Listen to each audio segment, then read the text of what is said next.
Voltage ये इसके बीच में जो कर्व होगा दैट इज ओसीसी, ठीक है ना। तो जैसे जैसे आप एक्साइटेशन बढ़ाइएगा, ठीक है, तो आपका कर्व कुछ इस तरह से आता है। ये कर्व आपको याद रखना होगा, इसका हम लोग लैब भी करेंगे।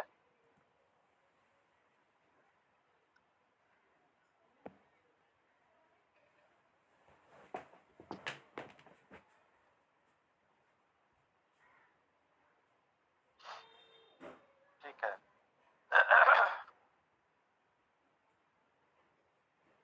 इसका हम लोग लैब भी करेंगे, लेकिन ये कर्व जो है इम्पोर्टेंट है, याद रखिएगा। इसको हम लोग मैग्नेटाइजेशन कर्व भी बोलते हैं, ठीक है ना। तो इस कर्व को कैसे एनालिसिस कर सकते हैं? तो ये जो बैक ईएमएफ है, ठीक है ना, ईबी, तो ईबी का क्या फॉर्मूला होता है? पी पाई एन जे बाय 60A, ठीक है। तो इसमें जो है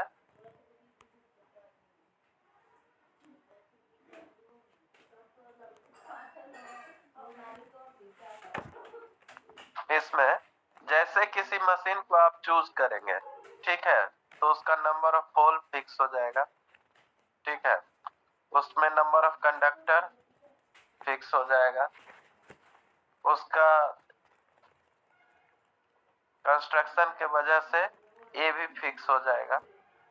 आपको जो है फाई और एन जो है ये फिक्स नहीं रहेगा, ये वेरिएबल रहेगा, ये चेंज होगा, बाकी ये फिक्स हो जाएगा।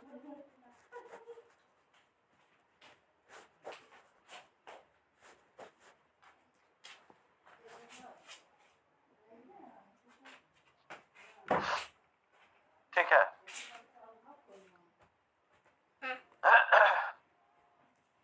तो ये पार्ट फिक्स हो गया, तो हम लोग इसको जो है कांस्टेंट के करते हैं, कांस्टेंट के से रिप्लेस कर दे रहे हैं।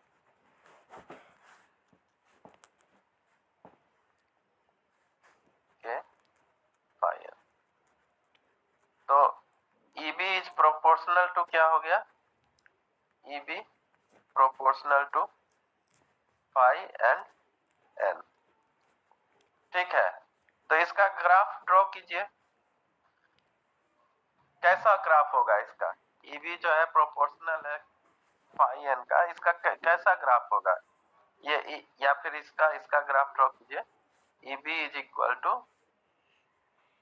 के फाई एन, इसका ग्राफ ड्रॉ कीजिए, कैसा होगा?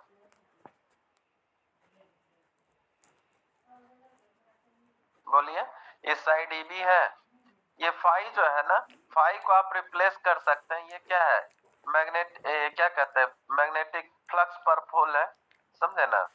तो ये जो है आप रिप्लेस कर सकते हैं IF से, ठीक है।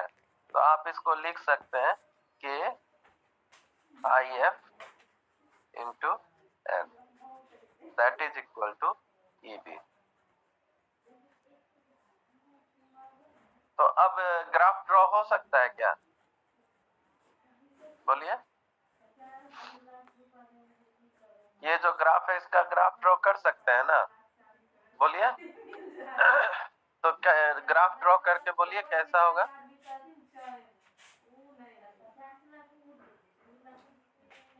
Hello.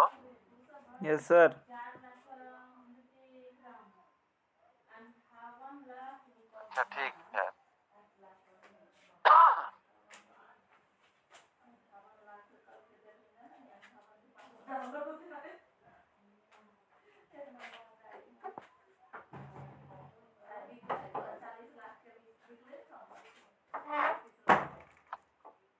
EB is equal to K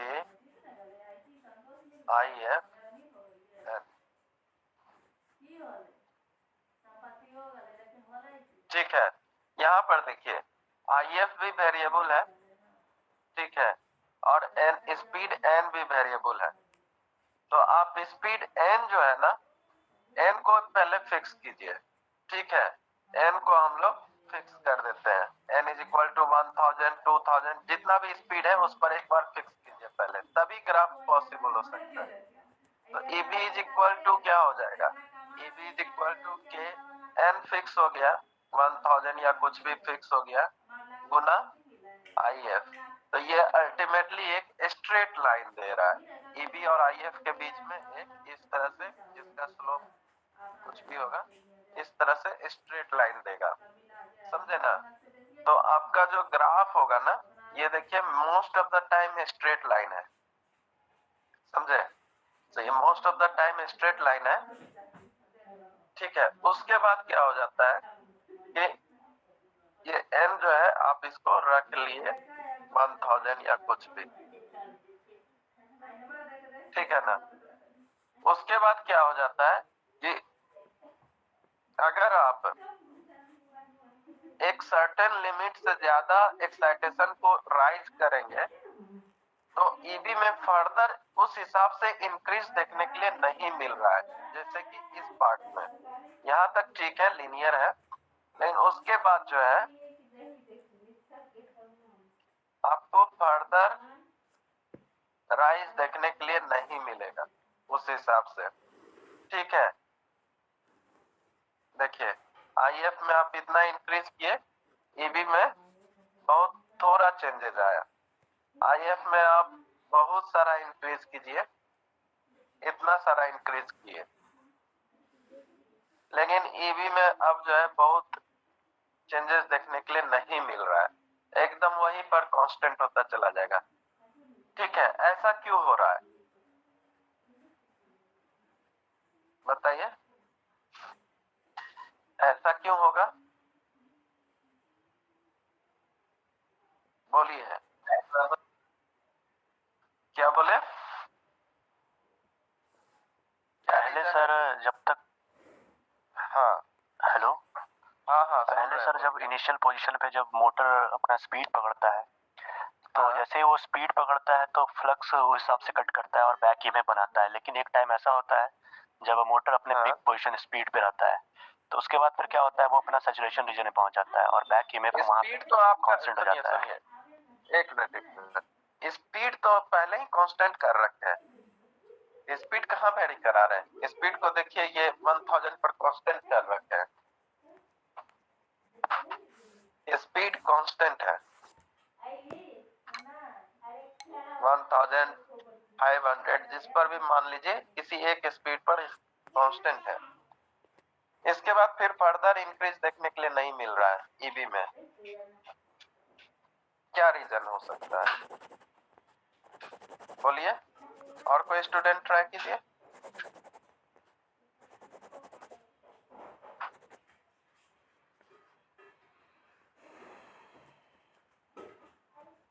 कुछ तो बोलिए, गलत सही, क्योंकि आप लोग पढ़ के ना आए हैं इसीलिए बोल रहे हैं कि पढ़ के आए हो तो कुछ कुछ तो अंदाजा होगा ही, क्या रीजन है